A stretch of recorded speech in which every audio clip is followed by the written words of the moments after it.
Hi, and welcome back to the History Machine podcast. This is episode 20 on Pompey the Great.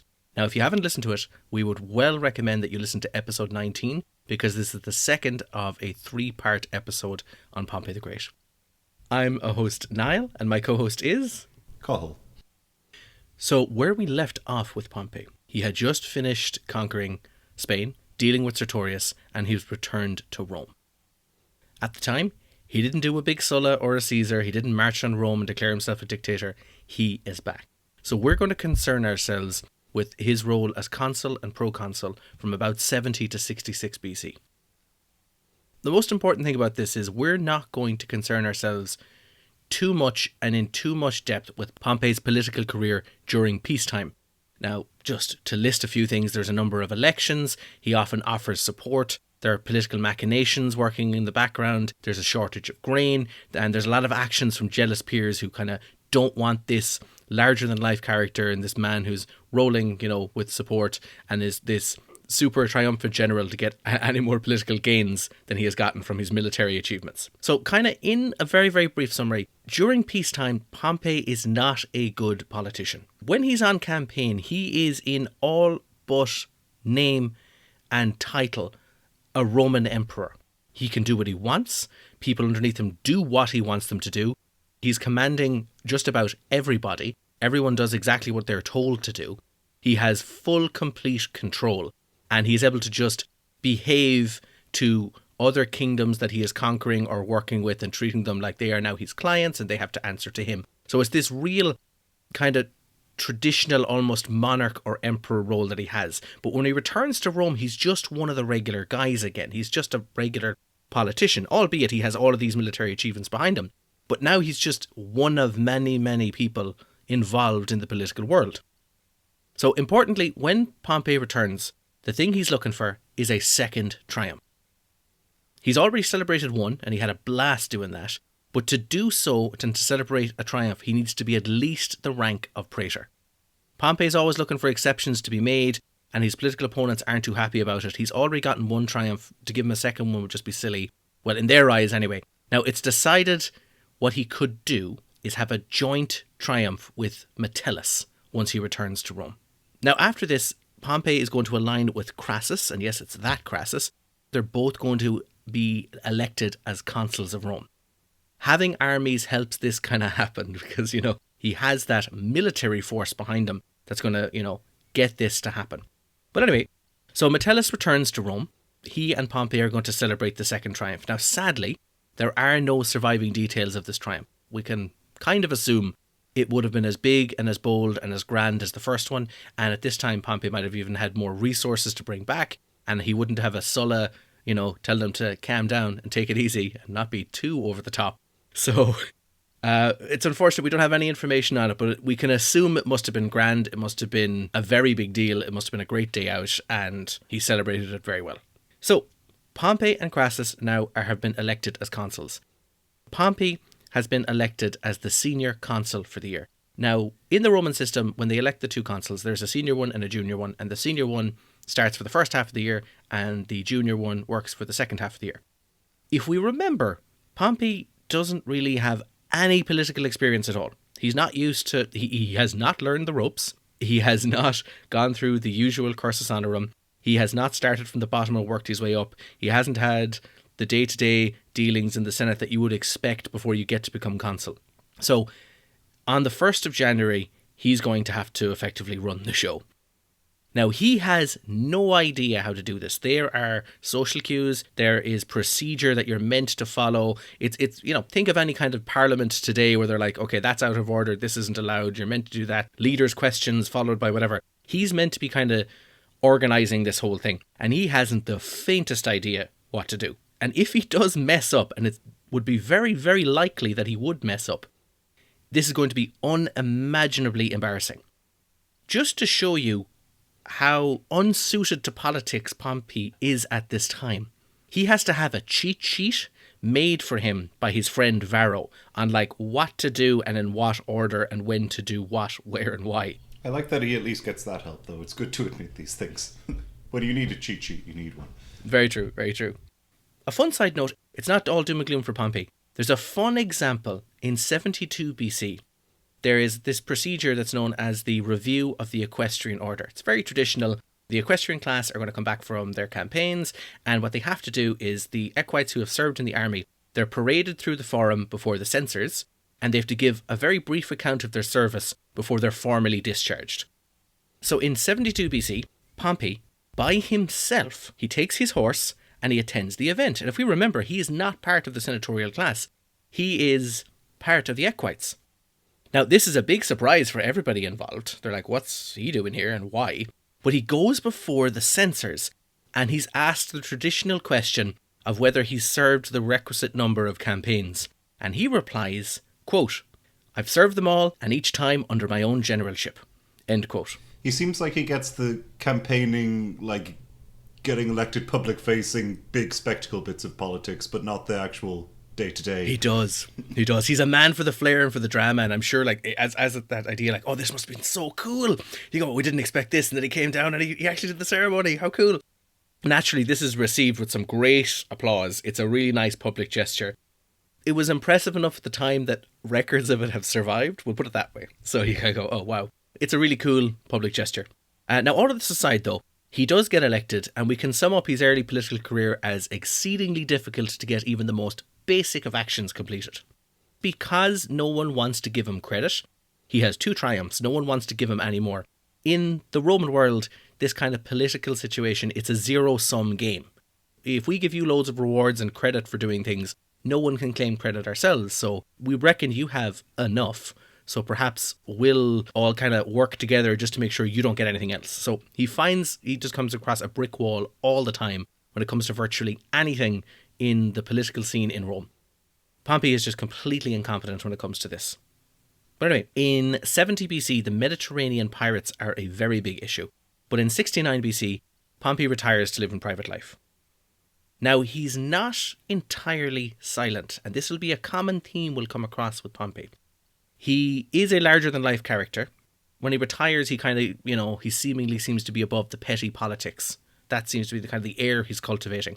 He is anything but idle at this time, so he uses it to cultivate his clients in the way that he wasn't able to acquire power through the traditional means of going through the cursus honorum and making political allies and then getting appointed in the army and then getting a certain amount of money and wealth. He has been doing it like his father in the sense of acquiring clients, getting favours, having an army to start with, and then acquiring all your power that way. But by 68 BC, the pirate menace in the Mediterranean could be ignored no longer. So in this year, 2 praetors and their 12 lictors were kidnapped on Italian soil. Tiny bit of a side note just about the pirate menace in general. Rome is not really a naval power. Now, it does develop a navy and it uses it to defeat like the likes of the Carthaginians. But historically, the navy is kind of the joke aspect of the Roman military. It's kind of like a little bit of logistics, but they kind of go, if you're a naval commander, they're like, you probably just weren't allowed to be in charge of regular troops. It's kind of seen as the lesser of the Roman military. It seems bizarre given they're an empire built around a sea, but maybe that's why. Maybe they control too much of the land around it. There wasn't anyone to oppose them in there.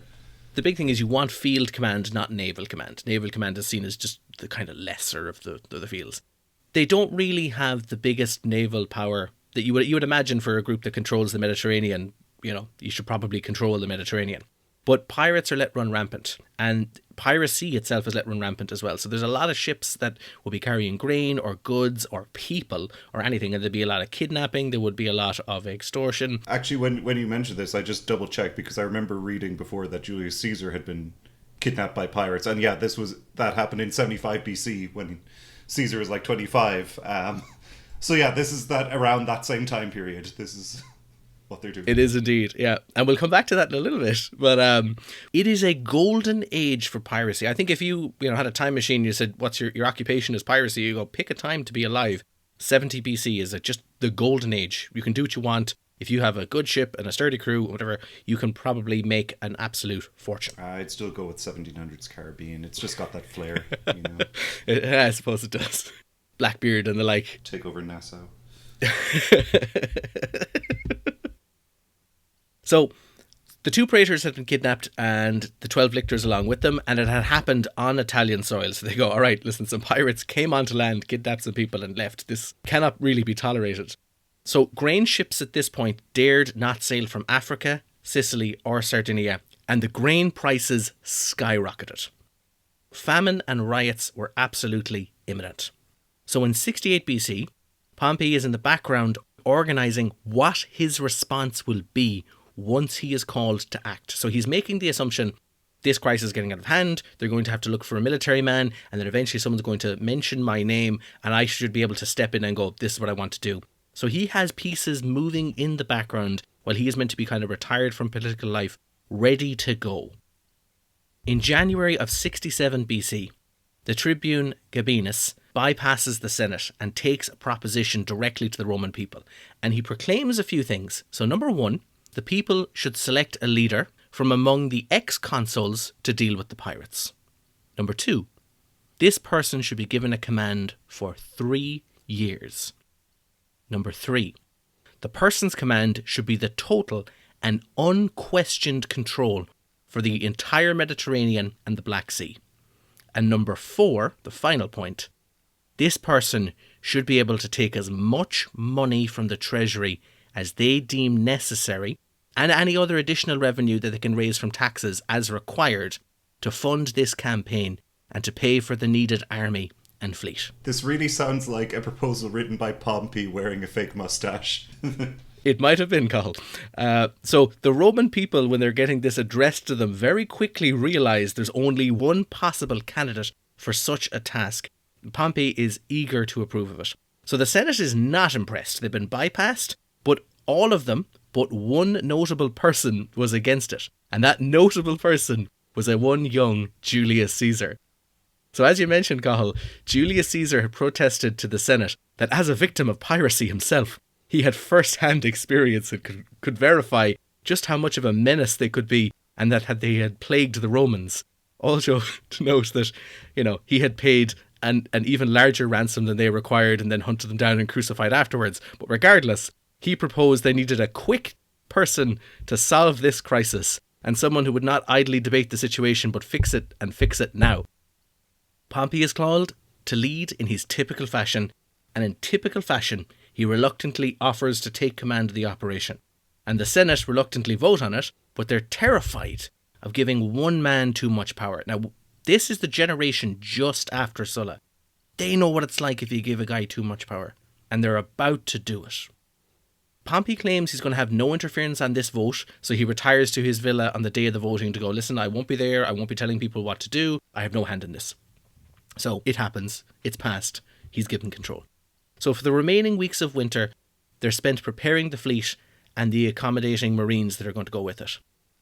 What they're going to bring to this is 500 ships and 120,000 soldiers, along with an additional 5,000 cavalry. So by early spring, Pompey is ready. Now the strategy is as follows, and this is going to be quite impressive. Now, sometimes it is mentioned, this campaign where Pompey is going to clear the Mediterranean and the Black Sea of pirates, and you go, oh, okay, it was a very impressive thing. We're going to go a little bit into detail into it, just to show how crazy it is. And the sad part about this is it's going to involve hundreds of little micro battles, and we know very little about any of them. But this is what the strategy is going to be. Firstly, Pompey is going to divide the Mediterranean and the Black Sea into 13 regions. And each of those regions will be under the command of a hand-picked officer by Pompey. The next step is they'll form a line of ships several kilometres from the coast to the open sea, and they will slowly screen every possible passage along the routes, moving the ships at the same speed, just pulling along like a great net, just waiting to see what ships they come into contact with. And they do that for every route. And this will be done simultaneously in the 13 regions. The next thing is each officer will garrison any port towns they come across and various islands that they come across as well, to ensure that there will be no safe port for anything during this big military storm for any pirate. And then lastly, there will be a clinical and absolute cleansing of pirates as the fleet moves along the sea, until every sailable section of these seas is swept clean. This kind of operation would be extremely expensive and difficult now with like Yeah. modern telecommunications and, ships with engines. That would be so hard to do now. I'm going to blow your mind, Cathal. But this is all completed in 6 weeks. Jesus. That's it. So in 6 weeks' time, the Mediterranean is going to go from a golden age of piracy with nearly limitless booty to an absolutely inhospitable environment for any pirate. And that's it. Like if you went on to land for 6 weeks, for a little over a month and came back, you're like, your profession is over. Like talk about being obsoleted. During this procedure, pirates are captured, they're tortured, secret layers are uncovered, and these are all rooted out, and the seas become perfectly safe in virtually no time. Now, so impressive was this feat that the price of grain actually went down right before Pompey executed it. That's the markets had faith in him, we'll put it that way. So food shipments then become, they're shipped in complete safety and the prices return to normal. This campaign, as we said, is so impressive, but we know so very little of the details of it, and there are hundreds of micro battles over those few weeks, but regardless, it is a logistical wonder. The only issue Pompey encountered was a little bit of resistance from a consul Piso who hindered his fleet that was stationed nearest to him. So Piso's like, I don't want to be giving you too much credit, I'm going to slow this fleet down a little bit. Like, as we said, the zero-sum game of Roman politics, it's like, I don't want this operation to go too swimmingly well, and it does. You can imagine, and this does happen, but during the whole operation, pirates just start surrendering in droves. They go, we see what this plan is. It is working. People are being captured and killed and tortured. We're just going to surrender en masse.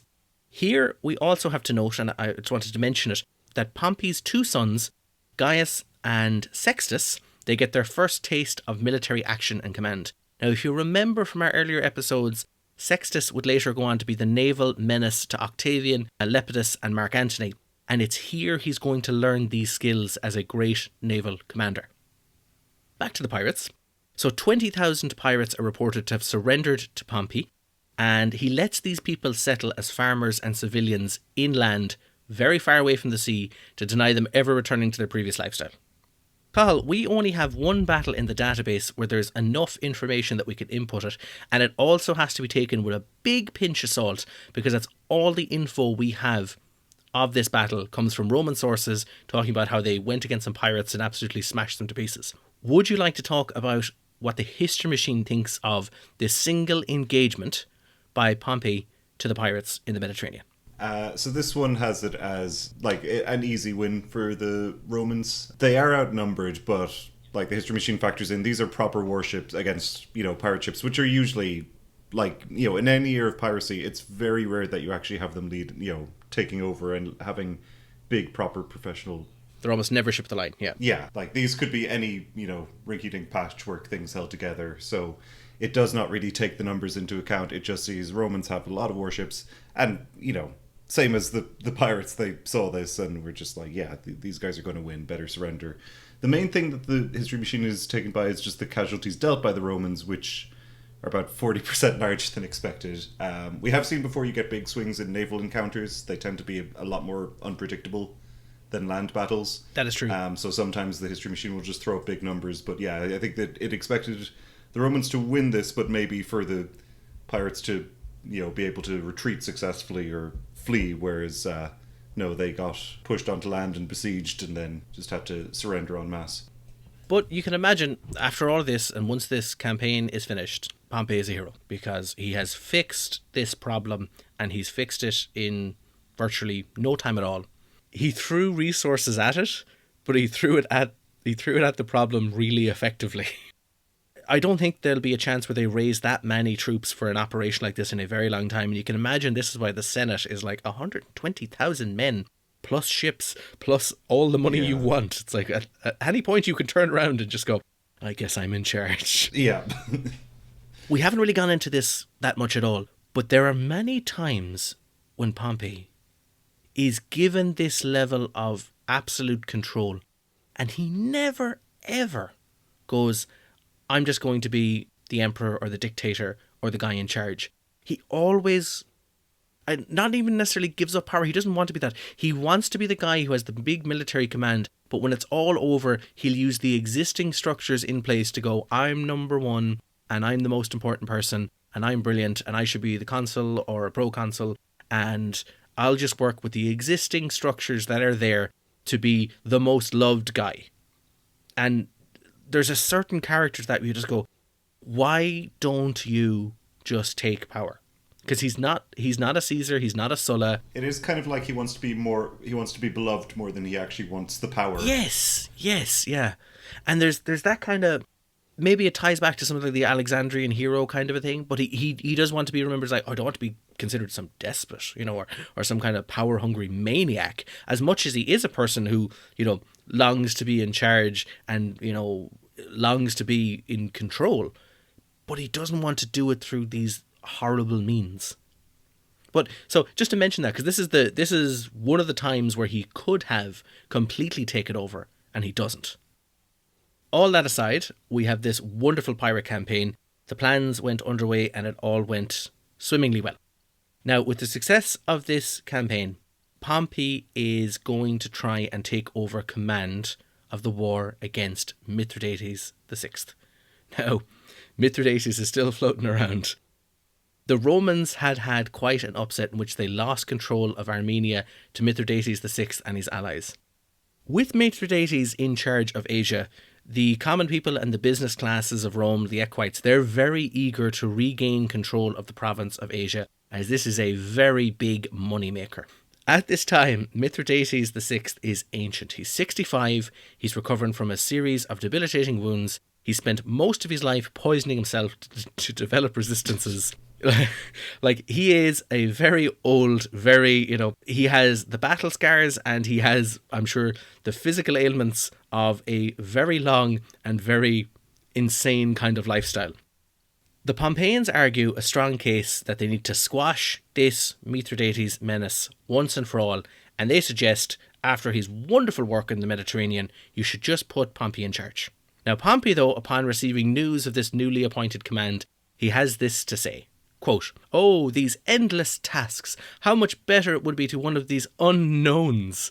If I'm ever to see an end to my campaigns and not put off this load of envy and spend time with my wife in the countryside."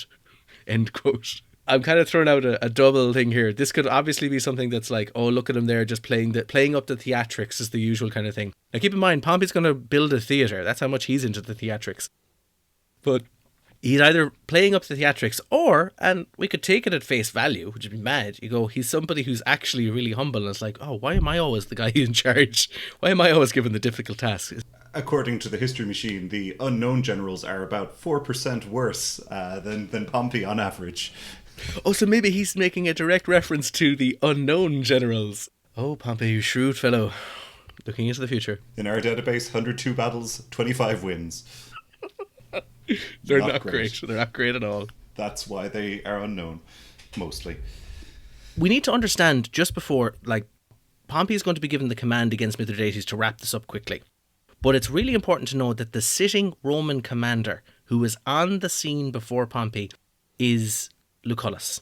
And Lucullus would say to the Romans that he is managing to deal with Mithradates. He'll report to them that he has the situation almost under control. He has won many battles, but this is going to become a moot point once Pompey is going to take over. Now, to keep in mind, Lucullus was doing a good job, but he did end up with two insubordinate, borderline rebellious legions under his command that went about sacking and looting and doing the usual rebellious legionnaire kind of thing while he was trying to deal with Mithradates. So, Cathal, just for example, there are several battles that Lucullus is going to deal with Mithradates the Sixth. Yeah, we have, I think, 7 battles with Lucullus as commander in the database, and they actually all have a really, really similar pattern. Mm-hmm. Now, he usually has, he wins all of these, and the history machine feels that he, should have won most or all. It has him as having the better army than Mithradates in every situation. But it also does have that he doesn't deal out a massive amount of casualties more than expected, and perhaps that it's not like a swift, decisive action. This is clearly a war that's dragged out for years and years. And he, Mithradates just keeps coming back, even as he's getting beaten. He just can't seem to deal a full knockout blow. And he's as you said, he's doing fine, he's winning, he is grinding him down, but you can imagine politicians back home would love to just put this behind them and just get it sorted. Yes. So you can see that maybe they're just getting a bit itchy for someone else to take over. Yeah. And as crazy as it sounds, Pompey's just after doing a 6-week job to clear the Mediterranean. I think there's probably people going, this guy could probably do this in a weekend if he needed it. I'm sure there's a load of pressure put on. This could be done quickly. Yeah, 6 weeks versus the first to last Lucullus battle are 6 years apart in the database. So this is taking him a while. So keep in mind, this seems to be the political pressure, and Pompey is agreeing with this. Like, oh no, why should I have to be put in command? I don't want to do that. But secretly, wink, wink, nod, nod, let me in command. So anyway, the situation is Pompey is given the job to deal with Mithradates. And he's assigned 3 existing legions stationed in Sicilia. Those are the legions of Marius Rex. The bulk of Lucullus's army, like you had these guys, you had a couple of rebellious ones. He has some levies from Asia, and importantly, he has access to Galatian cavalry, which are some top-class cavalry. Plus whatever troops he can still have under his own command from his previous campaigns, those that are still in service. So he has about 50,000 men. And a lot of them, he also has incorporated a lot of his older officer corps into it as well. So he's got a lot of veterans and they know how to operate with him. So he's got this really nice, pulled together, excellent war machine ready to go. So he has 50,000 men. Mithradates has only a reported 30,000 infantry and 2,000 to 3,000 cavalry. He's already outnumbered. The cavalry of Mithradates would be excellent. This is Asia, it's cavalry country. At this point they have cataphracts. They're pretty top form. This is why the Galatian cavalry is pretty important now for Pompey to have as well. Pompey is going to begin a very large logistical lead, and he's going to intend to badger his opponent with his numerical superiority. Just to show where this campaign is going to go, Pompey is going to send word to the Parthians that he intends to be friendly and that he's going to give the Parthians a free pass with absolutely no repercussions and no reaction from the Romans if you wish to happen to invade the kingdom of Armenia. And, just attack these allies of Mithradates, just while you're at it. Yeah, free lunch, do what you like. Pompey's goal is to capture and kill Mithradates VI. This is the job he has been given when he is sent over for this campaign. As we said, the previous Roman commander, Lucullus, he's had this long war. It has gone well for him, but it just hasn't been rapid. Minus, as I said, the rebellious legions, he's actually done quite well. Lucullus did report to the Romans that Mithradates is almost under control, but it's a moot point once Pompey takes over. Lucullus's rebellious legions were going to be dismissed, but a very bold Pompey would immediately re-enlist these rebellious legions, and he'd claim, hey, I can manage these men, don't worry about it. So he's kind of saying the problem is Lucullus, not the problem is the legions. Very bold, very daring, very kind of nasty there. Pompey is going to march east and he's going to sort out this issue, and he's going to send home Lucullus, who has been a very broken and embittered man. And to add even further insult to injury, he's going to publicly humiliate Lucullus and send him back to Rome with 1,600 sick and injured troops for a triumph. This very much feels... I'm not going to go as far as saying that Pompey was the guy in the group project who did nothing, but it's like the bit he was assigned was the presentation at the end, which he absolutely smashed to the point that everyone assumed he did all the work. A little bit. So here we're going to move on to probably the biggest campaign for Pompey, and probably the one that's going to have reaped the biggest rewards and make the biggest name for him. And this is his campaigns in the East. This campaign gives Pompey the chance of embarking and defeating the most dangerous external threat to Rome since Hannibal.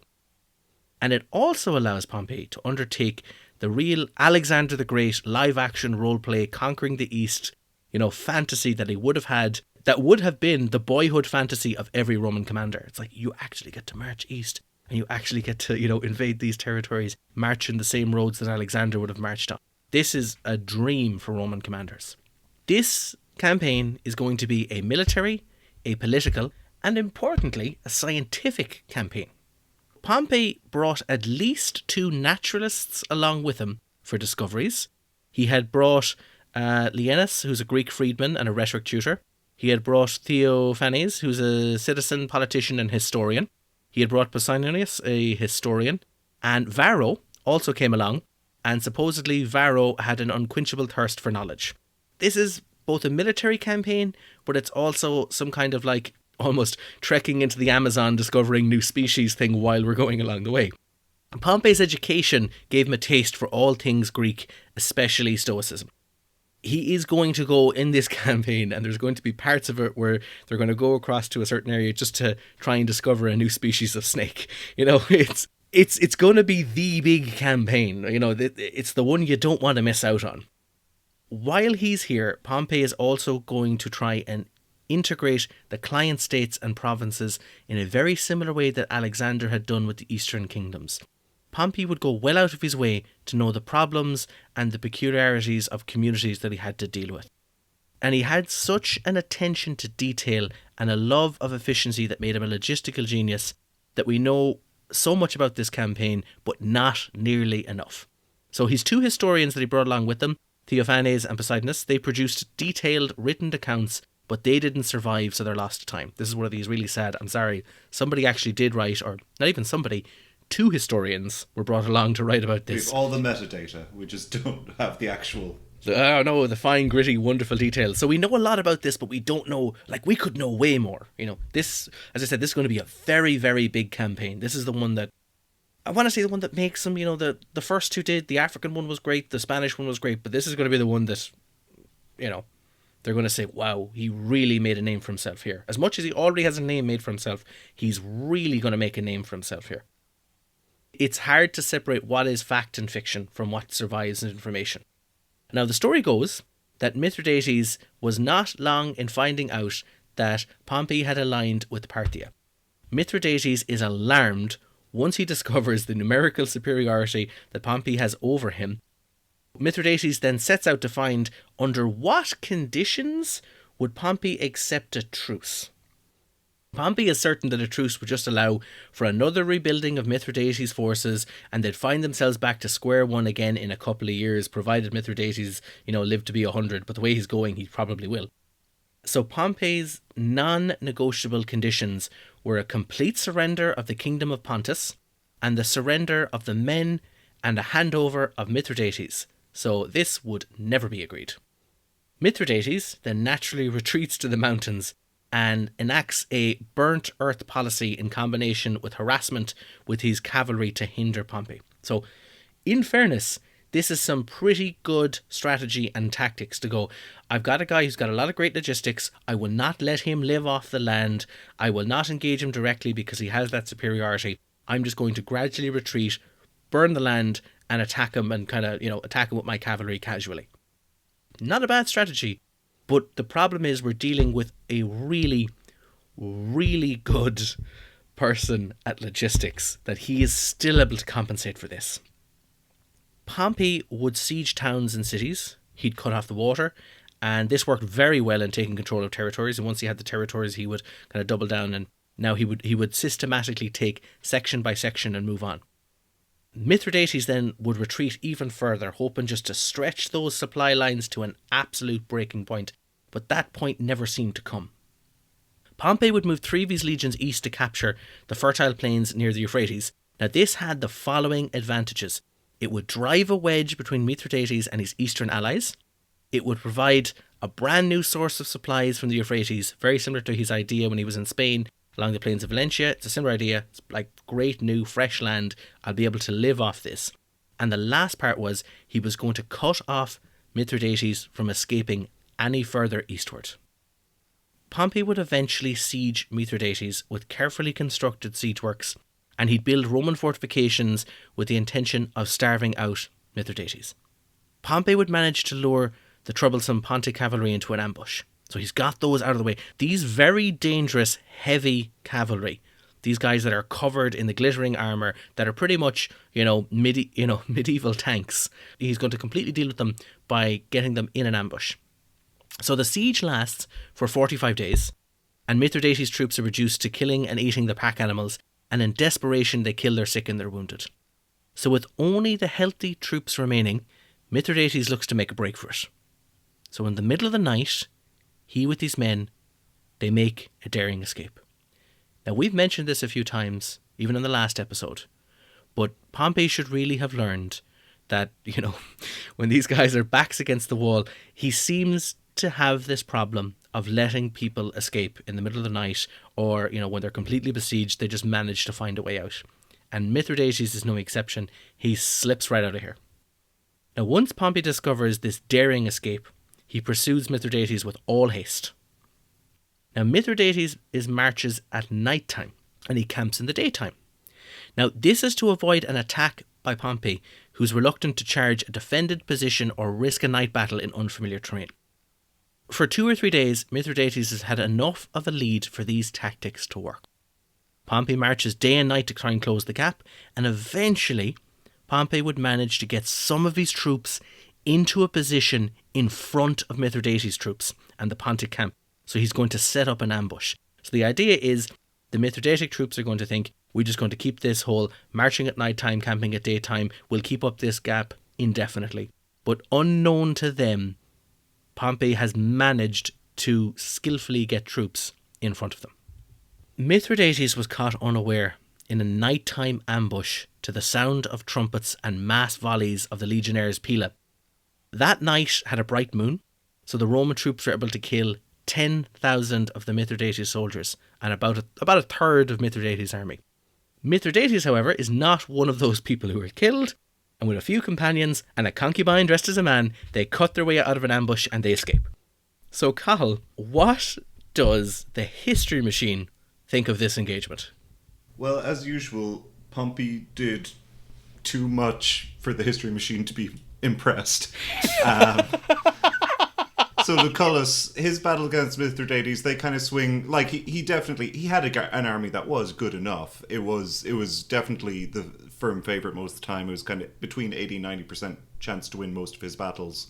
Oh wow, okay. Yeah. So, yeah. As I said, like he won all his battles. He was expected to, but it wasn't a total sure thing. You'd think maybe an average general, they might have lost or drawn 1 or 2 of those. Yeah, yeah. Whereas by the time Pompey shows up, now the history machine is saying this is a sure thing. This is like 99% he's going to win this. He has, like going through it again, he's brought back into the fold previously rebellious legions. He's brought in fresh troops. He's brought in like new, money from Rome.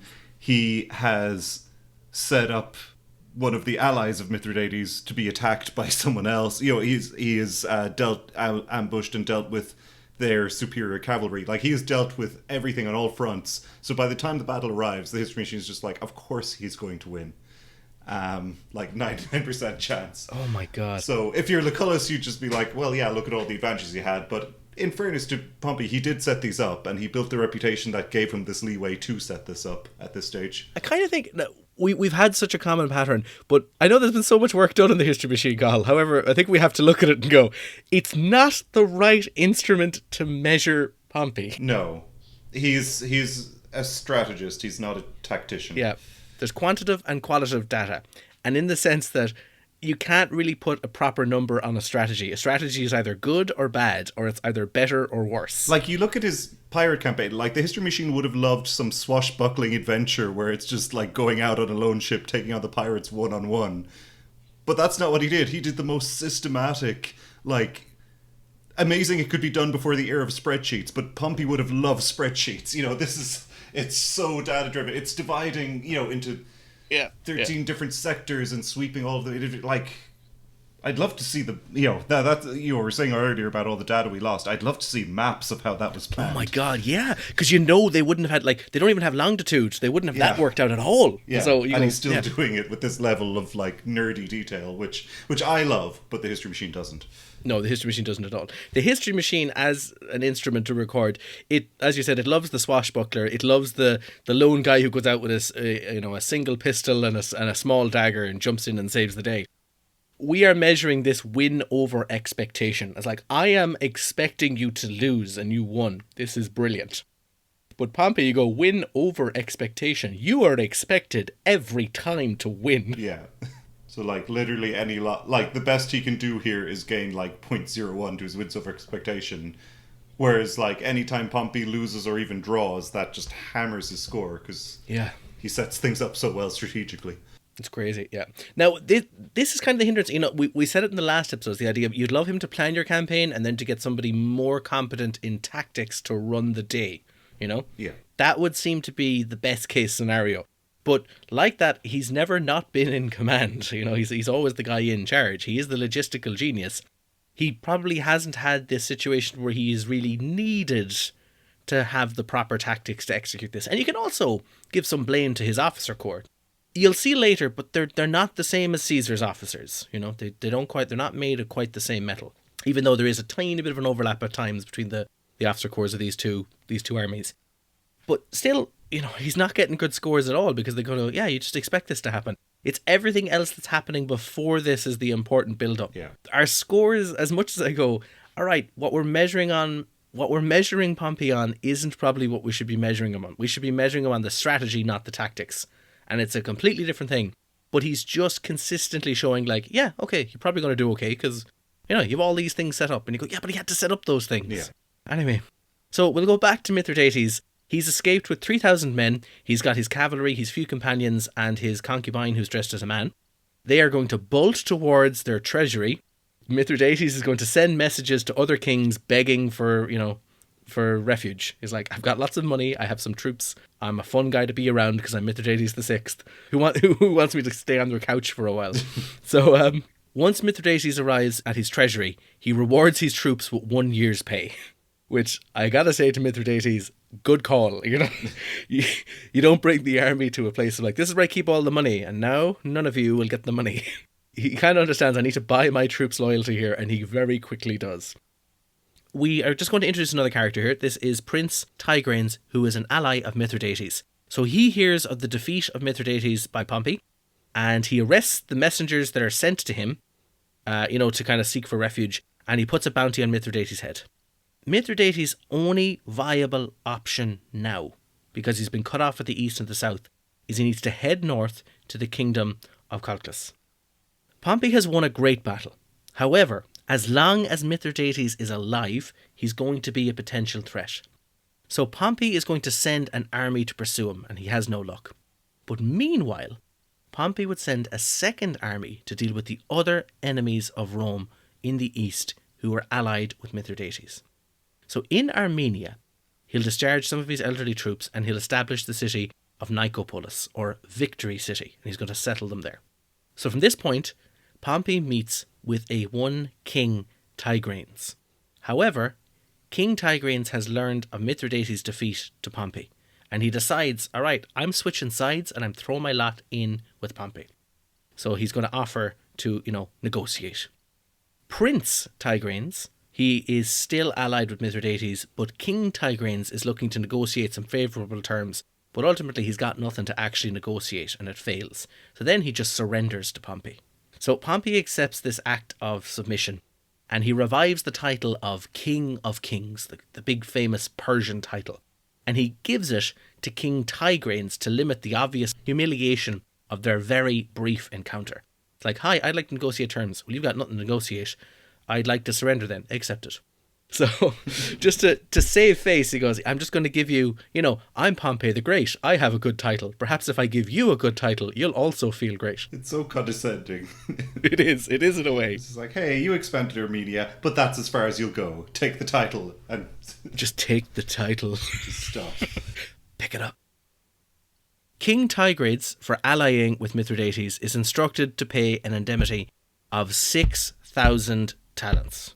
Now, and he would then be declared a friend of Rome, and he'd become a buffer state for Rome against Parthia, and he would declare that his son, Prince Tigranes, is the heir to the throne. Now, Prince Tigranes refused Pompey's access to the treasury stores, and this resulted in the subsequent deposition and imprisonment of the prince. The war's not wrapped up yet. They have had some nice successes, and Mithridates has fled though, so this is still a problem. Pompey is going to turn his attention to the northern tribes of the Caucasus. He's also going to turn his other eye to what is remaining of the Seleucid Empire in Syria. So Armenia would be left garrisoned by Lucius Afranius, one of Pompey's trusted officers. The king of the Albani, he's going to attack the Romans while they're in their winter quarters, and he's also looking to free Prince Tigranes. Now Pompey's legates Metellus Celer and Lucius repulse the attacks of the Albani, and ultimately the Albani submit. So Pompey really has to deal with the north, and he's going to have to deal with the Iberians and their king. he's got another little engagement now up the north where he has to deal with a one king Artaces, and he would send a party of envoys to negotiate peace. Now, Roman intelligence discovers that this negotiation of peace is actually a ploy, and this will lead to the Battle of Pelorus. Before King Artaces could enact his plan to fortify a stronghold, Pompey is going to seize a narrow pass and force a battle. Artaces' main military strength lies in the fact that his kingdom has very skilled archers. Pompey disables this advantage by pulling a marathon. He rapidly advances his heavy troops to close the range gap and then engage these archers in close combat. So during this battle, 9,000 Iberians are killed and they capture a further 10,000. Artaces manages to escape, but he is thoroughly beaten. And later, he's going to have to give his children as hostages for negotiation for peace terms.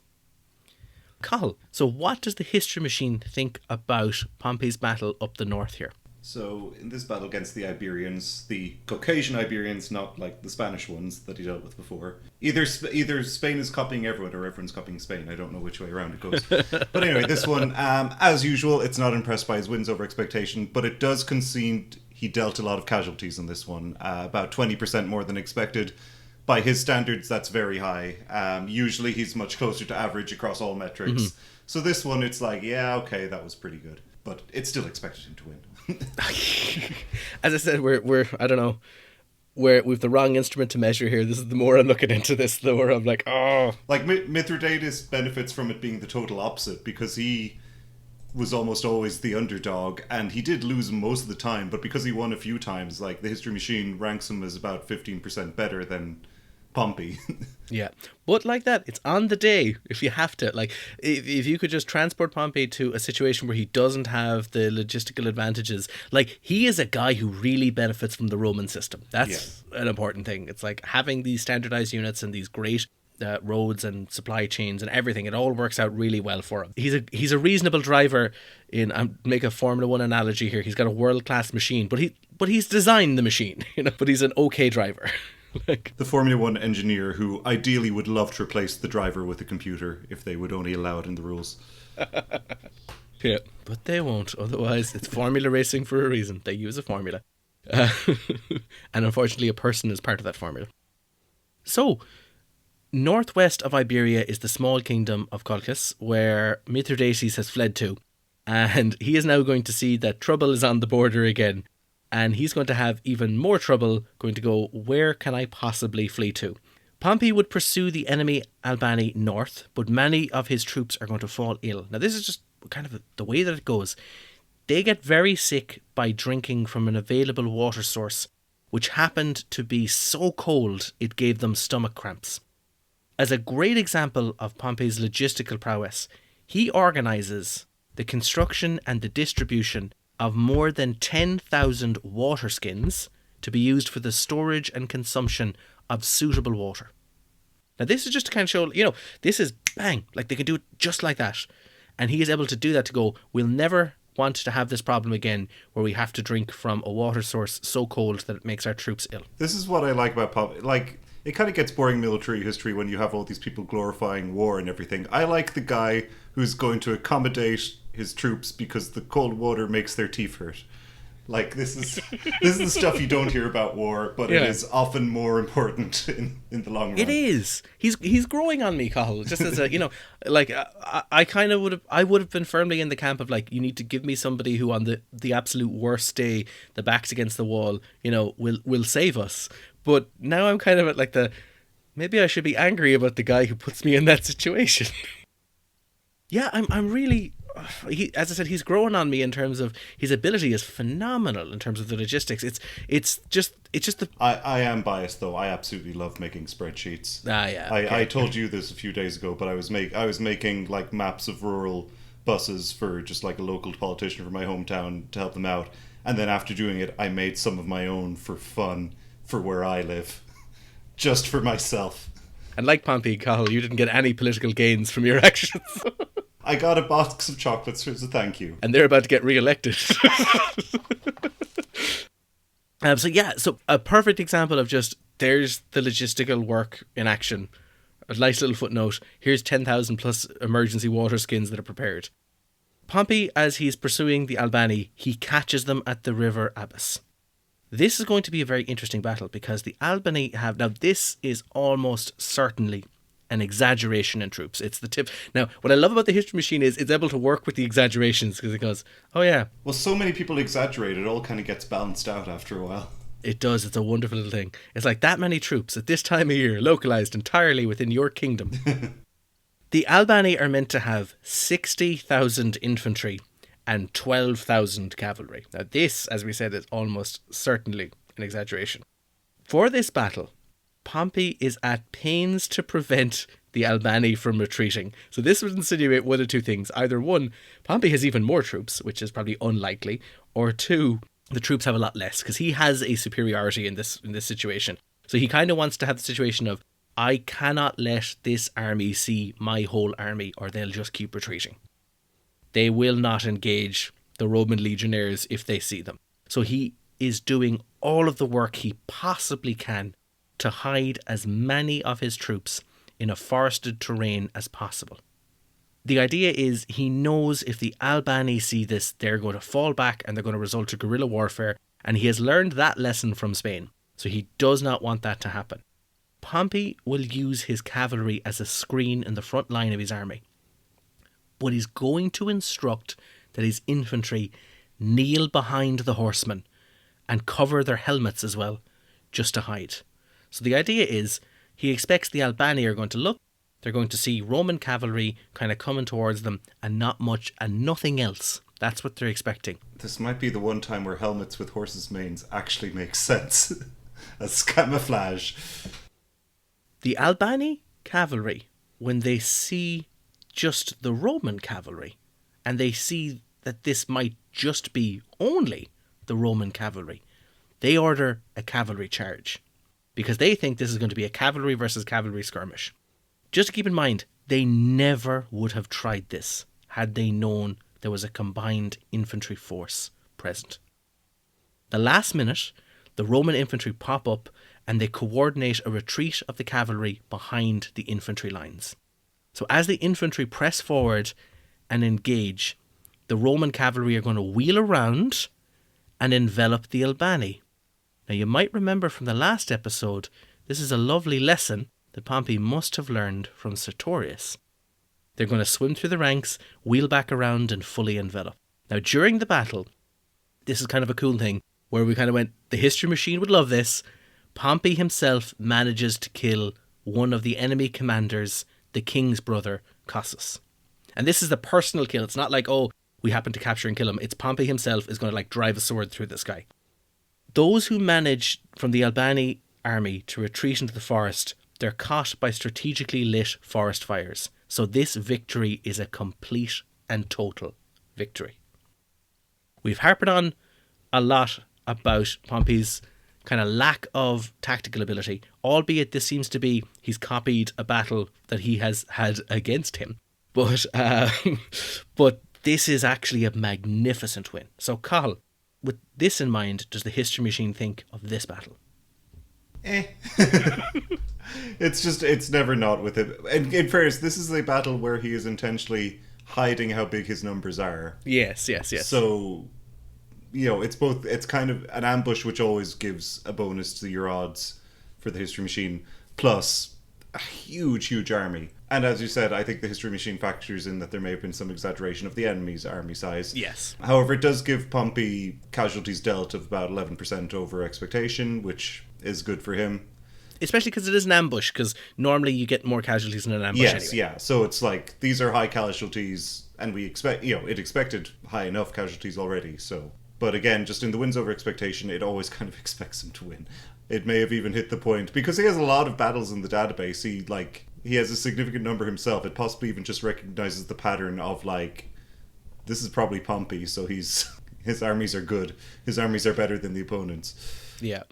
Tiny note, but even just keep in mind, Caesar will also have a campaign in the East, and he will later say that, if these are the enemies that Pompey made his reputation on, then he made a very easy reputation. That's a big dig by Caesar later. But, we'll come to Caesar when we come to Caesar. I still think, even after seeing this last battle and having it described and imagining the efforts that went through it and the stages and the steps, this is still a stellar victory. I mean, I purposely wouldn't go into the Caucasus and say, you're all soft. I could take you. I don't think that would end well for me, somehow. For most people in history, I don't think it would end well at all. No. In fact, I would say perhaps Caesar has quite the guff to say that. It's a very, very bold and daring thing for Caesar to ever say. But anyway, we'll come to him when we come to him. Because of this win, Pompey has no more serious resistance in the north, and tribes come in droves to submit to him. Now remember, he's making all these clients. Like, every time a king surrenders to Pompey, he gets another million. He is becoming fabulously wealthy and fabulously powerful. And it's all just getting bigger and bigger and better for him. This is working out wonderfully. I think maybe now we're getting our answers why he's very content to not disrupt the Roman system, if this is how it goes, just going about his business normally. If it's been treating him so well, yeah. That's an often thing for conservatives. It's like, people that have a conservative mindset when you're doing well, and you're like, of course I don't want anything to change. I'm winning. Keep the rules exactly as they are. With the north sorted, Pompey and Rome begin kind of turning on Parthia. They're like, we gave you carte blanche to do what you like, but now that the situation is kind of changing, you're probably the next biggest threat we're going to have. And they also start supporting the Kingdom of Armenia. Now, bribes are very likely happening here to get Roman support. Pompey marches east with a portion of his army, but this is not for military reasons. His researchers and his historians are collecting scientific data, including information on venomous snakes.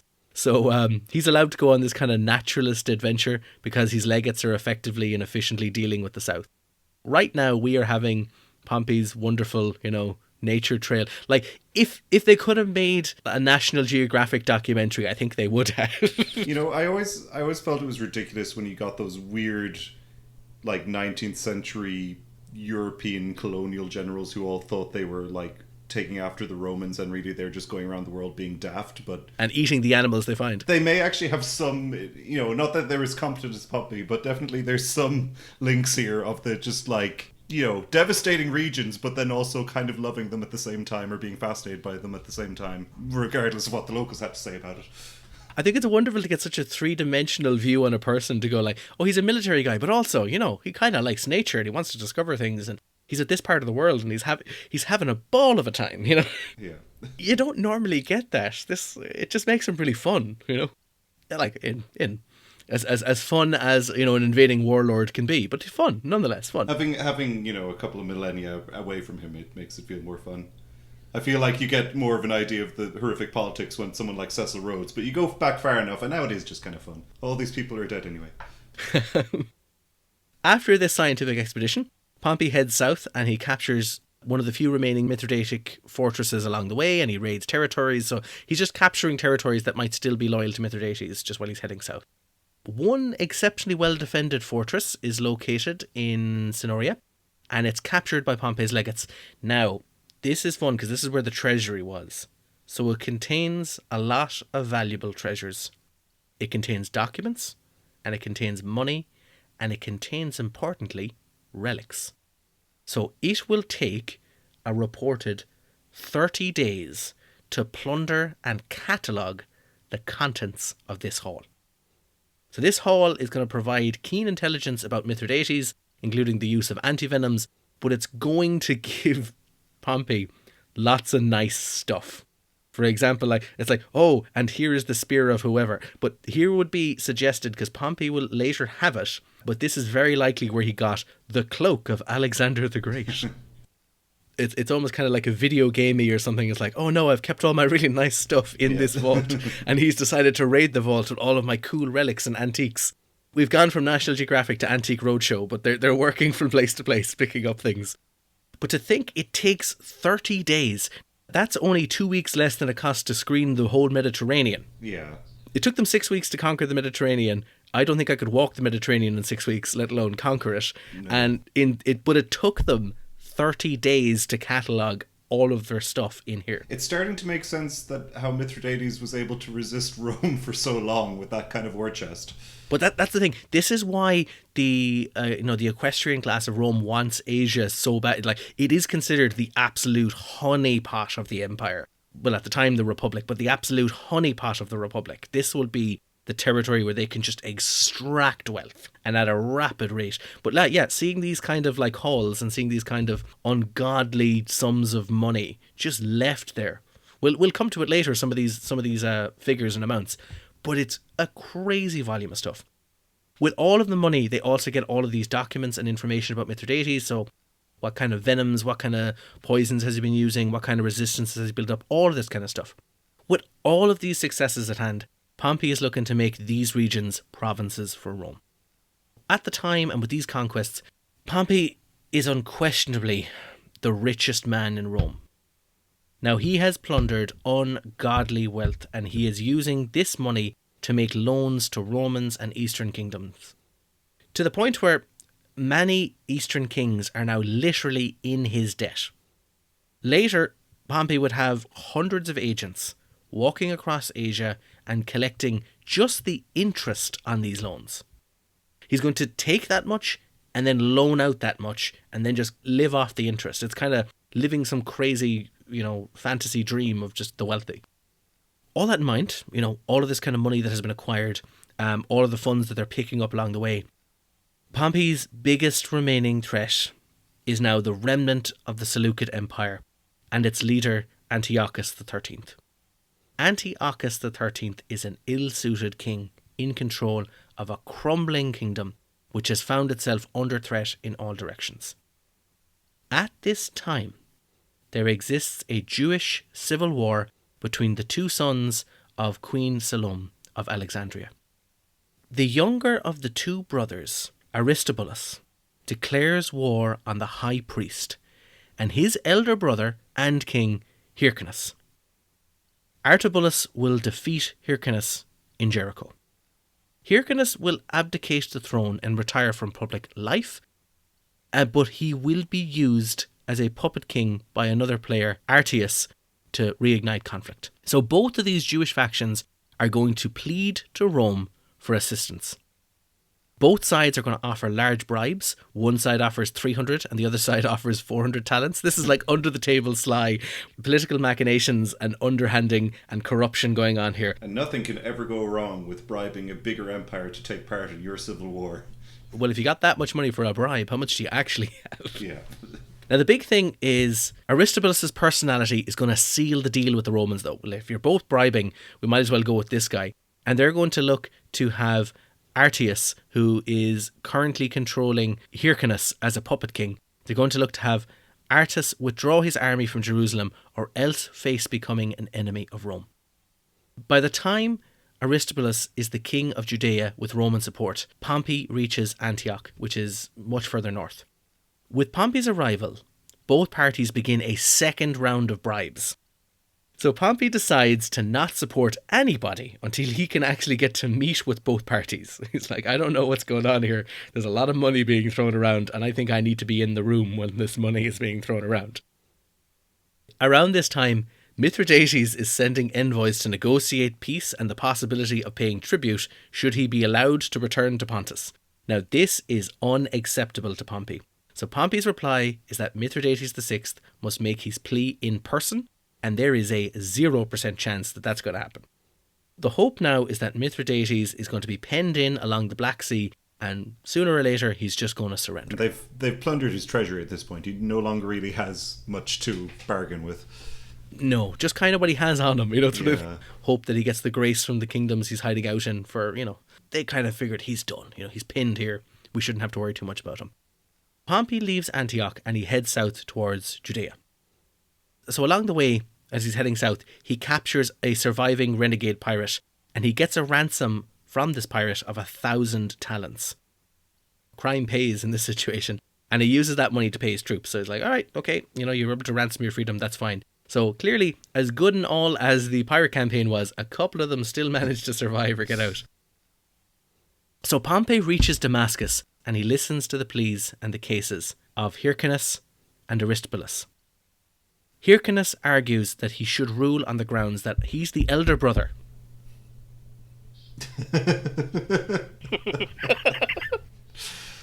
History is stupid.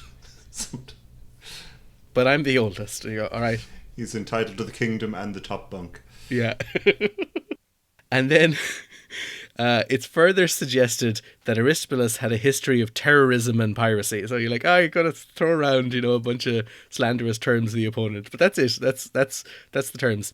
Now, Aristobulus counters that only he could provide strong, effective, and importantly, a stable government in Judea.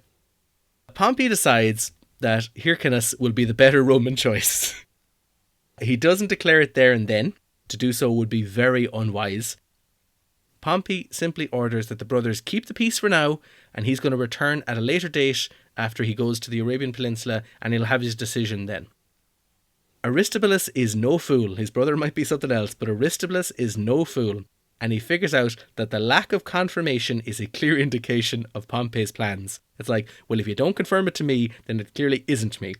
Now, the reasoning for this as well, which would kind of aid to this, is Aristobulus at the time is the de facto ruler of Judea. So by not just going, listen, he's still in charge, leave him in charge, and the fact that Aristobulus was able to say, if you leave me in charge, this place will be more stable. If Pompey goes, I'll come back in a while and make my decision, it goes, you just want me to keep this kingdom stable and then come back and oust me, don't you? He goes, I won't answer that question. Aristobulus returns to Judea to prepare some defences. He knows something is about to go down. Pompey has to deal with this. He knows this is going to be trouble. So Pompey follows Aristobulus with his whole army. Now, war is not officially declared, so this colossal Roman army just following Aristobulus thoroughly freaks him out. Aristobulus stops and reopens negotiations. So the negotiations are not beneficial, and it simply results in the Romans' request just surrender a couple of cities. And they go, all right, this ain't looking too good. So Aristobulus' last hope is Jerusalem. So he retreats to a triple-walled city of Jerusalem. And this, in the eyes of the Romans and in the eyes of Pompey, is an unmistakable act of defiance. So Pompey continues his pursuit and he surrounds Jerusalem. At this point, Aristobulus breaks and he offers himself up to the Roman camp and he includes a hefty bribe to secure a pardon for himself, and the offer is accepted. So Pompey orders a small squadron of Romans to march into Jerusalem, collect this bribe that's been promised. We'll sort out the details. Aristobulus' partisan allies refuse to hand over any money, because unlike Aristobulus, they cannot afford to buy pardons. They don't have that kind of money.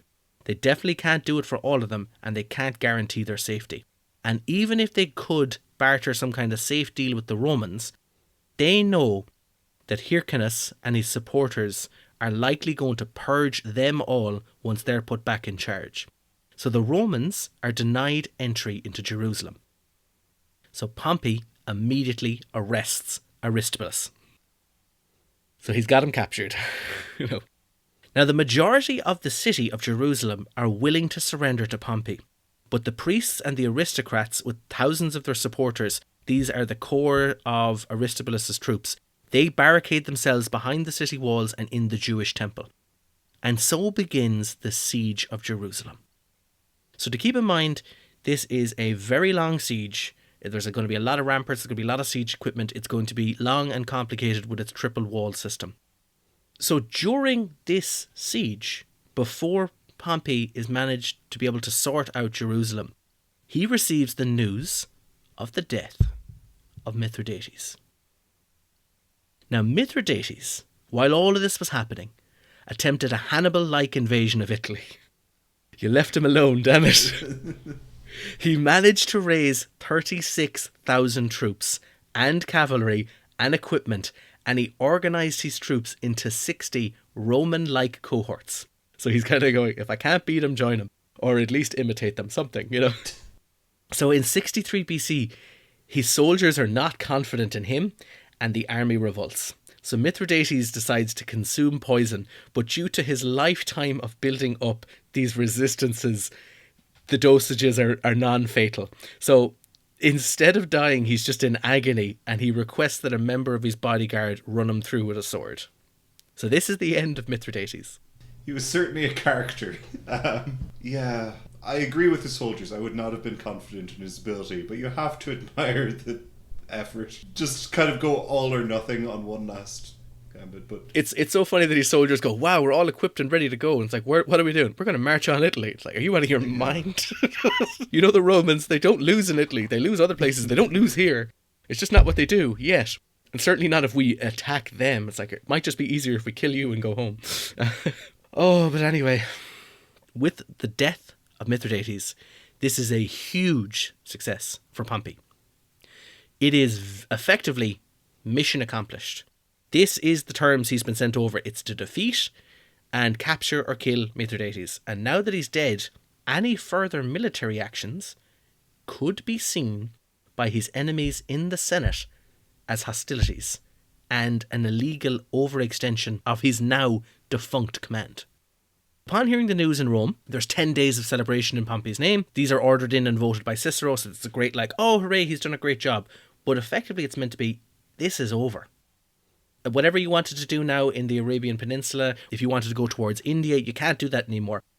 It's kind of mad to say that it makes sense that Pompey kept Mithradates alive to continue his campaign and do whatever he wanted. And then the idea is, now that he's dead, he's like, damn it, I actually can't do anything else. I have to wrap this thing up. He does now wrap up the siege of Jerusalem. And once he does, he hands over control to Hyrcanus, and he also grants more autonomy to the surrounding areas. It's the old divide and conquer. You know, he goes, I don't want to leave this position too stable, and I also want to make sure that I make a bunch of client kings. So, Cathal, we didn't, this was quickly wrapped up, and I'll go into some of the aftermath of the siege. But what does the history machine think of the siege of Jerusalem? So this is one that's interesting because, I guess, again, the stats are thinking tactically, not strategically, because, again, as usual, it felt he had an excellent chance of winning this. They had a far bigger army. It was just, and also it's kind of, such strong defenses. We had that as a fortified area, but that's it. So it probably even underestimated its ability to withstand a siege. So probably he deserved a bit of a better win over expectation for this one. But I think the interesting stats is that it feels that the casualties dealt was 10% below expectation. But when you think about this is a place, he's interfering in a civil war and trying to turn it into a client state. He probably doesn't want to do more damage than necessary. He probably doesn't want to kill off huge amounts of the population that they're going to kind of take over and try and get on side. So you could see it as possibly a good thing, not a bad thing, even though the history machine would regard it as a bad thing that he didn't kill everyone. It's Jesus Christ. It's a bloodthirsty machine, and this is why we can't support AI. No, that's true, yeah. If we let it go renegade, it'll just want everybody to have backs against the wall and kill as many people as possible. Oh, yes, this is what we can't. But yeah, it is one. This one, I do think the history machine is a bit unfair, though, on the wins over expectation. But then again, we're also dealing with the situation where there's the colossal Roman army taking on a small That's kingdom. To the point where it's, why is the Roman army following me? And it's like, don't worry, don't mind us. We're promised we won't be doing anything. This is we're officially not at war yet. Yeah. We'll see where this goes. So the aftermath of the siege. Judea is now a client state, as well as Syria. They're both now firmly under Roman control. I never really went into this. We kind of mentioned it maybe the tiniest bit. But Pompey tends to win the goodwill of the people in these client kingdoms because he knows their customs. It's the whole when in Rome, do as the Romans do, when elsewhere, do as they do. He practices, their customs. He often kind of wears similar, he might wear similar clothes, but he doesn't really disrespect people, and he kind of doesn't make fun of them either. This is also part of the whole, he loves Greek culture and the idea a lot of these areas would have been Hellenized. So, they kind of respect him and go, oh wow, this is a very learned and educated man. He's knowledgeable and he respects us. And that goes down very well. Part of that is part of the military campaign, winning the hearts and minds. That's the thing. He does win the goodwill of the people of Judea to an extent. Now, he wins the goodwill of the people of Syria as well. But he observes the customs and the rituals, and he allows the existing priesthood to stay in power. So he is doing well, and he does this as he's campaigning, and it does work well. But he makes one colossal mistake in Judea. During the campaign, and during the siege, Pompey hears of a very special section of the Temple of Jerusalem. Now, he knows that the enemy is holed up in the temple, like, you know, the high-ranking and the aristocrats are in there. They're held up in here. But he hears that within this temple, there's a very special room. And that room is called the tabernacle. And in this room is sacred. And it has a further, even secret area that's off limits to everybody. It's off limits to everybody, except the head priest, and even only then, he can only enter on the holiest of days. Now, this secret area that we're going to call the Holy of Holies, it's considered a place on earth reserved for God, and it's a junction point between heaven and earth. So Pompey hears of all kinds of rumours of the contents of this secret room. He hears there could be a deity in it, there could be gold, there could be gems, there's rumoured to be bread from God, there's rumoured to be tablets of sacred laws. There's even rumours that it might just contain a donkey and it's a goof. You know, there's all of these kind of things of like, what is it? So he learns there's a secret room in this temple that's closed off from everybody and nobody's let in it and no one knows what's in it. He's like, well, what's in this room? Now, oh, well, you know, could be lots of things. But seriously, what's in it? So curiosity gets the better of Pompey. And when they successfully siege Jerusalem and they've taken control of the temple, he enters this sacred area. And there probably isn't much of a bigger taboo. Let alone did he enter it. This is one of these things of like, he enters it without wearing the proper garments. He doesn't take off his shoes. He hasn't done any kind of cleansing ritual. So this is the example where he's ignored all of the customs that he normally would, you know, partake in or be aware of. And he just walks in, has a look around, and he finds nothing. So he's hugely disappointed. This is very anticlimactic. He hasn't found anything. But from this point onward, Pompey will be despised by many members of the Jewish faith for such a blatant desecration of one of the holiest of areas. It's, as I said, you know, it's hard to possibly emphasize the kind of unholy act that is meant to have happened, because you go, he just walked into a place and then he left. You know, you go, no, but it's really important. But from this point onward, when anything bad happens to Pompey, there will be people who go, it's because he walked in here. You know, and you go, I don't know about that now. There's a lot going on. But, you know, it's seen as it's very important to mention it because it's seen as such a bad, disrespectful thing that will be done. Now, later the Romans are going to tear this temple down, you know. Yeah. So they're going to do so much worse. But it's a case of this is the first example of them just thoroughly, you know, desecrating the sacred ritual and rite and bits. But important to mention, other than that, it's all going well. He's got the Client Kingdom thing. He's made a lot of friends. He's made a lot of allies. He has won the hearts and minds of most people. But this is one where you go, I don't think you could have done much worse here, buddy. You've done a pretty bad problem. Again, when it comes to politics, he just cannot follow procedure. He just doesn't do it. Now, because Mithradates is dead, Pompey does have to wrap up his campaign. It's over. Anything else he does now would be deemed, as I said, an overextension of his power. It could be illegal. He could go to jail for this. It's a big, big problem. Pompey, in 67 BC, he's going to return home and he's going to return to politics. Now, while on campaign, he's had very little influence or contact because he's more than 1,000 miles away. It's just impossible. You know, the time the information reaches home or the time he hears about something is going to happen, whatever action or reaction he wants to do, he can't. It's like he's out of sync. You know, there's too much lag on this campaign. He can't possibly participate in the politics. So he has little to no influence while he's away. But while he's away, he is practically, you know, an emperor. He can do exactly what he wants while he's on campaign. He has full command of everything. He's dealing with his client kings in the way that they all have to answer directly to him. He has this huge influence while he's on campaign, but he's got nothing at home. But now that he's going to come back to Rome, he has to play effectively a big catch-up. It's like you were away for a long time, you don't know what's even going on. So he's now, on his return, completely out of touch with the day-to-day issues that are faced by the Roman people. The largest change in social class that has happened since he's gone is the Equites, because now they have access again to Asia. And as we said, think of all the money and the funds that Pompey himself pulled from Asia. These guys are very eager to get in and even, you know, get some of that funds for themselves. Most politicians would not have been acting in Pompey's interests as well, because they aim to prop themselves up and they're quite jealous of his military successes, and their politics is very much a zero-sum game. We can't all be consul, we can't all be the military commander, we can't all be the brightest, the biggest and best man in Rome. His peers are, you kind of say it's jealousy, but it's kind of like they will team together to make sure that nothing happens for him, because they go, you've got enough prestige, you don't need any more. We don't want to give you any. If we give you any more, you'll just be a dictator. And even if we offer you a dictator, you seem to say no, or if you never seem to take advantage of that situation. So they're still a little bit sketchy of Pompey as well. They don't want to offer him more power. They go, we've offered him a lot of power a lot of times, and he's never really come back and done a Sulla. But that, he might eventually decide to do this. We don't know. Pompey is a juggernaut when it comes to military affairs, but he finds he can't actually get anything done politically in Rome. The biggest issue for Pompey now is trying to secure land for his troops. Now, this is a very common thing. Once a commander would come back, it's very often like, all right, we conquered these bunch of territories. I've got a bunch of, veteran legionnaires. They've served their time in the army. They should get a plot of land, and, and they can work it, and they can retire and be farmers, and this is their lifestyle. At this time, Romans that usually join into the army are doing it to get land. It's like you're not part of the legions to defend the land you have. You're part of the legions to acquire land you're going to get at the end of your service. Pompey's number one job is to try and secure land for these troops.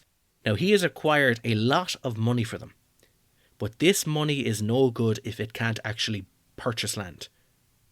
So there's such a jealousy of Pompey that a land commission is set up in Rome, and they pass a clause to prevent Pompey spending his own money from the spoils of the war to buy land for his troops. They go, no way, buddy. You ain't getting no political currency here. So, like, you can see it's almost impossible for him to actually get anything done when this is the kind of reaction he's getting of like, I'd like to get some land for my troops. And they go, let alone are you not getting any land, you ain't allowed to spend any of your own money. Just to make sure that's not happening. Cicero was a big enemy of land reformation. Now, this is more due to his class, though, than his hatred of Pompey, because Cicero was an aristocrat, and it's the Roman thing, and they're like, we don't like land reformation. We tend to have very nice big villas. We don't like distributing land. It's just kind of an age-old classist kind of thing. The inability of Pompey to get things done results in a systematic turning of the plebeians and the equites away from Pompey and into the arms of the Optimates. The Optimates being the aristocratic political factions. This is all done because of actions of the Optimates. Pompey is an emperor in all but title in the East, but he's a nobody in the Roman Forum. The contrast is unbelievable. The easiest solution to this problem would be for Pompey to pull a Sulla and just take over. But he never does this. And he clearly doesn't want to do this. He just wants to use the existing structures that are there in the Republic to win favour and pass laws. So with all of Pompey's politicking and actions, he only wants to get two things done. He needs to get land for his veterans, and then he needs to ratify all the changes he did in the East. He's making clients for Rome. He's making these kind of deals and these agreements, but he needs the Senate to pass it, to go, listen, everything that I did here needs to be legalised, before we start going crazy here. If we're going to have a province, we need to make sure it actually is a province. We'll have to agree that. And such is the kind of contempt for Pompey that these two very simple things cannot be done. At this time, Pompey divorces his wife. Now, it's rumoured his wife had an affair with Julius Caesar. Caesar again. But anyway, and Pompey is now looking for a new wife. Popping up in the weirdest places in this episode. I know, it really is. So Pompey is looking for a new wife and for some political assistance. With his money, Pompey builds a big palace 24 kilometres or about 15 miles southeast of Rome, and he also begins plans for his theatre. Even though he can't get these political things done, Pompey is, because of his phenomenal military campaign, going to get an unprecedented third triumph. So this is going to be his third triumph, and it will be the largest to date. It will take place over 2 days. This triumph has no resistance from the Senate. They kind of go, listen, your successes are fairly obvious. We gave you 2 already. If we didn't give you this third one, we'd really look mean. This is a nice little detail. The triumph is held on his 45th birthday. It's happy birthday to Pompey that you're going to get to have a triumph. I mean, it's all he really wanted. It is, it is. He wanted the glory and the fun and the triumphs. It's what he lives for. And for this triumph, he wears the cloak of Alexander the Great. So it's kind of like, this is my really big day. And this is one of the many, many precious treasures that they raided from the east. So when the Romans do have a triumph, they often bring some of their political prisoners with them, rulers that they've conquered, and they parade them through the triumph, and they march them through the city, and they bring them up to the temple, and they often have them ritually strangled and killed. And it's kind of one of these ones where you go, the Romans don't practice human sacrifice, but then they kind of do it. And you go, all right. And it must date back to some kind of earlier practices, but it happens, and it's obviously related to a triumph, but it happens during triumphs where they capture enemy kings and enemy commanders, they parade them through the streets, and then at the very end, they kind of have them whisked away after they approach the temple, and they have them sacrificed or strangled. But against common custom, Pompey actually frees the vast majority of these prisoners who would have been marched in the procession outside the temple. But he makes an exemption for two people, and the exception is for Aristobulus, who is ritually strangled, and then he also has Tigrides strangled later. So after this glorious and magnificent triumph, the biggest change is Rome's finances. They are going to skyrocket. So I'm going to give you some of these figures just to show how crazy it is. Normally, the tribune from the provinces in Rome before Pompey would have started this campaign is 200 million sesterces.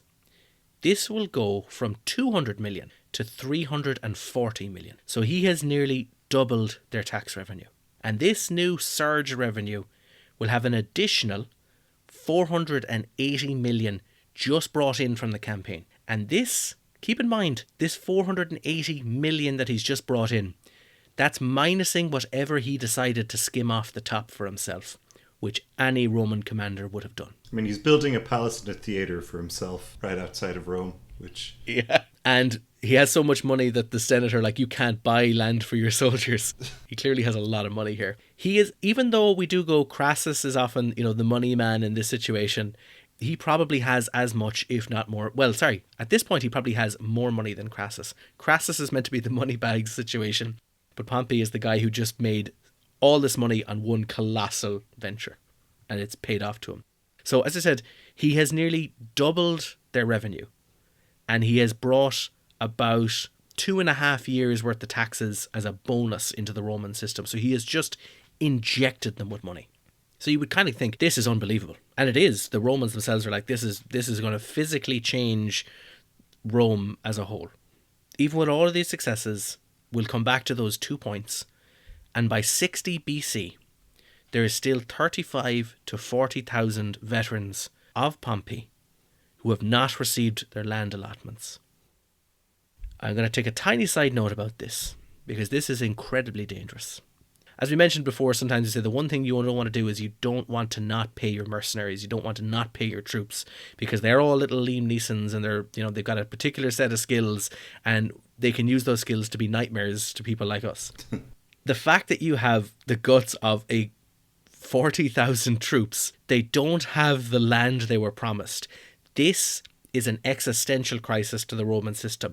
As much as like the optimates and the aristocrats are like, oh, we want to screw over Pompey here now and make sure he doesn't get any credit. Like, you're hitting dangerous territory where these people could just go fully renegade and they could take over, and if they'll find their own Sulla to put in charge. This can happen. So this is reckless political actions by the hyper elite of Rome. And it says something that Pompey himself hasn't found a way to get these people their land allotments. And a military rising is virtually certain if this isn't fixed. This is the kind of, if we cannot implement these policies and get these veterans the very basic things that they were promised, the whole reason they signed up, we could have another civil war. And at this point, we're going to enter Julius Caesar. Well, I'm going to try really hard to not reflect on the fact that I'm in a country that, despite on paper being much wealthier due to stupid political GDP calculations, yeah. no one can afford to get a house. Yes, yeah. I'm just going to not think about that while we take our break before the next episode. No, we shouldn't. Not too bad. So we're going to leave it at that episode because the introduction of Julius Caesar is the entire, catalyst of the remaining part of all of the actions that are going to happen in the life of Pompey. As I said, there'll be a third episode anyway to come out about it, but the idea now that we're going to have the introduction of probably the most famous Roman, and to see, because we have done an episode on Caesar, we have covered him, but the next episode is going to introduce Caesar, but we're going to focus as much as we can on what's happening with Pompey as Caesar is center stage. And we're going to focus on Pompey's part of the campaign and Pompey's part and Pompey's reactions and who he's allied with and what he's doing and what kind of laws is he trying to get passed and how he works with or against Julius Caesar. So we'll come to that. That'll be the next episode. But before we leave it out, Cathal, we've already done a top 5 for the last episode, so let's just simply do a top 3 just to give some information on this episode before we have our final one, including Julius Caesar. Yeah, so in this one, we didn't go through too many new generals. So third place, we have Pompey himself. 16 battles, 13 wins. His wins over expectation is minus 0.04. Not great. It's basically average. Rounding it's average. I think if you took the average general, gave him 16 battles, they'd be expected to win 13 of them with the armies he led. Okay. Yeah. He was not great, according to the History Machine, but we've been through it already. We have. He was too good strategically. Second, then, we have Mithradates the Sixth. His rating has taken hit as we added a few more of his losses. We have 9 battles, 4 wins. His wins over expectation, though, is still 10% above expectation. So, his casualties, suffered and casualties dealt are pretty average. But the main thing with Mithradates, he does better than, despite having, a poor record, he was almost always expected to lose. He was always fighting against big Roman armies. So the fact that he even eked out 4 wins in 9 battles is above average. So then Cathal coming in at number 1 for this episode. At number 1, just slightly pipping Mithradates, although in real life he was thwarted in getting to finish him off. We have Lucullus, 7 battles, 7 wins, wins over expectation of 0.107, so just slightly above Mithradates. Okay. But dealing out 24% more casualties than expected on average, so that's of our top 3 this time, that's far and away the most. Everyone else is kind of close to average. That's the only one kind of going significantly above. So yeah, he is one. He wasn't allowed to finish the job, but he probably could have. He probably could have if he was just given the backing, but I think they just felt it had dragged out too long. Now we've kind of gone in historically. We have talked about Pompey, and we'll come back to him again in the next episode, and we've talked about Mithradates as well. But Lucullus here, we're going to give him a little bit of some information. Like you've mentioned, he's a good Roman commander. He's done well. He probably, given enough time, would have done the job that was requested of him. But there's enough kind of military support that Pompey should get the job, and he does, and he kind of ousts him and humiliates him in the process. This is one where, as I said, he kind of goes home with his tail between his legs here, and he's given a kind of a joke triumph, and he's sent home with the sick and the wounded. All of this kind of goes wrong for him. Lucullus did notify the Romans and go, all right, listen, I'm in control of this war. It is going well. I will win it, but you must let me finish it. He doesn't get the chance. With these mutinous legions, that causes him the problem. And even though, after disciplining them and whatnot, it's just not going too well for him when, they have the substitute they want to bring on. And he's a glorious substitute, and he's one who has all of the whole, I'm the guy who kind of says, almost, he's trying to say it modestly, but will I ever not be in command of troops? Isn't it awful that I'm always the person put in charge? My campaigns will never end. Cough, cough, move on, get out of here, go home. I think really this episode can be summarized as one that shows the shortcomings of our own system, because the top ranked general is someone who was, on paper, according to the History Machine, good. Not one of the all-time greats, but good. But in reality was losing confidence of the politicians back home. He was losing confidence of his own armies. Even if he had been let to continue, you would think, the region was just full of all these little kingdoms always kind of rising and falling. You wouldn't imagine it would remain very stable after he'd left. Whereas then Pompey is coming in with his crazy logistics, and the History Machine doesn't rate him, but he's setting up these client states that are going to bankroll Rome now. He is, and this is important to mention, He is making the empire that Augustus will inherit. It's not really Caesar who makes that. It is Pompey. That's the important part. Having control of that those rich provinces and those areas that generate so much revenue, it will be Pompey that makes the empire that will be the start of the Roman Empire. Caesar does his bit, and Augustus will formally, will solidify that empire and make it that he's in charge and becomes a dynasty. But Pompey is the guy who's going to conquer that empire or add huge chunks of it. Like, see, as I said, Caesar's going to add, like, the equivalent of France, Gaul. He's going to add Gaul into it, and which would be the equivalent of France. But if you want to say the amount of territory that is added to the empire, Pompey adds the most amount in his lifetime. Clan kingdoms and those relationships and those territories that he pulls in.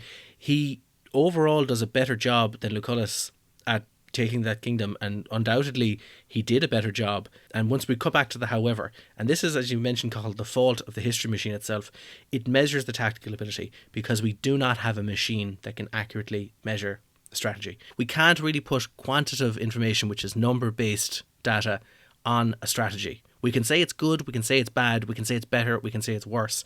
But when we look at the overall plan of Pompey, you go, he has a better overall strategy. A strategy that works, a strategy that's executed very well. But if we wanted to kind of say we need to put a figure, though, on him, we can't really put a figure on the strategy. It's a little bit of the failing of the history machine. But it is the thing that, when you're thinking in terms of strategy, that means you're thinking big scale. And even then, you can have things where maybe in the first couple of years, something might look good or bad, and then it'll flip around as you see the larger time scale play out. So, it becomes impossible to judge after a point.